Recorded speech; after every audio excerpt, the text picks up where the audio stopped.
this. You know, the pandemic has knocked many of us down to their knees, losing their jobs, losing a career. So what do you do next? How do you get back on track? So our next guest has worked with Lester Holt, Mario Lopez, Robin Need, Anna Cabrera, Nancy O'Dell, and that's just to name a few. Author Ken Lindner says he can help you too with lessons included in his new book, Career Choreography. Good now, morning. why in the heck did you mention me? Kenny Lindner launched my career. Right, Ken?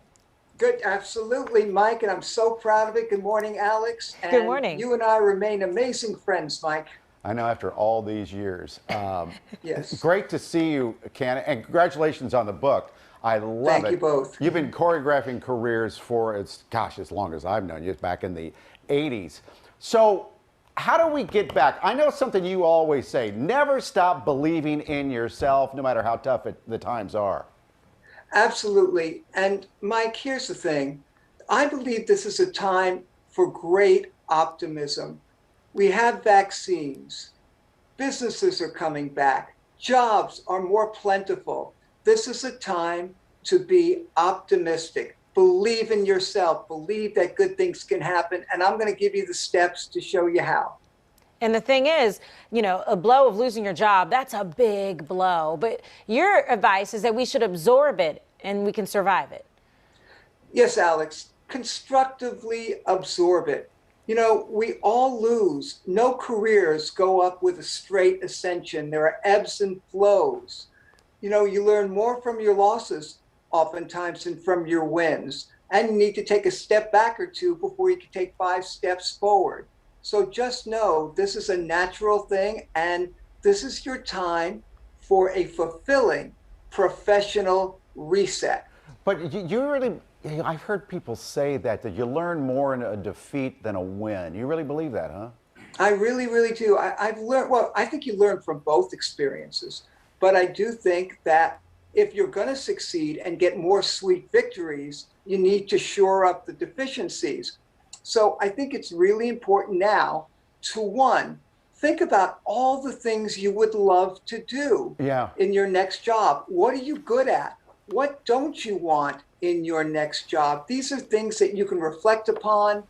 And I know, Mike, you're very big on lists, and we'll talk about that in a moment. But make a list of the things that you do. In the back of the book, there's basically, like, you could journal these ideas. And so what is when I was looking through this, what's the difference between a goal list and a dream list?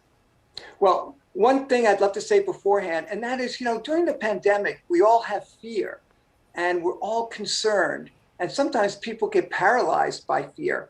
So making a list, doing something constructive can help dissipate that fear. The difference between a goal list and a dream list is simply you have to attain many of your goals before you live your dream.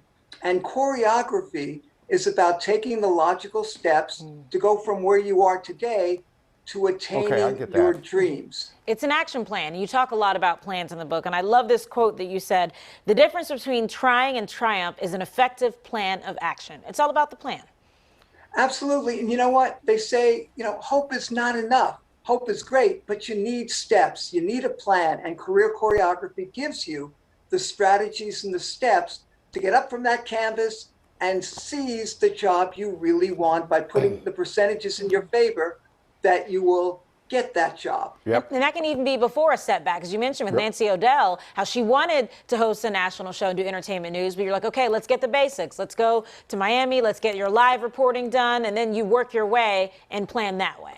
Yes, you know, Alex, that was a really great, what I call concurrent choreography, because Nancy wasn't sure whether she would love to host a network news show or an entertainment show. So she actually prepared herself for both. Same thing with a Lester Holt.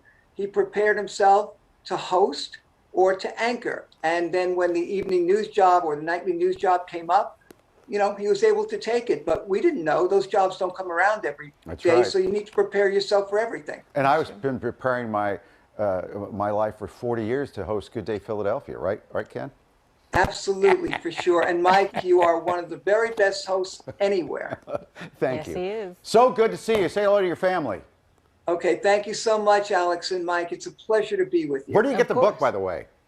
You can get it on Amazon.com, BarnesandNoble.com, IndieBound.com, or the neighborhood bookstore. Wonderful. Congrats on the book. Yeah. Thanks, Alex, That's so cool. much. We'll Okay. come right back. Okay.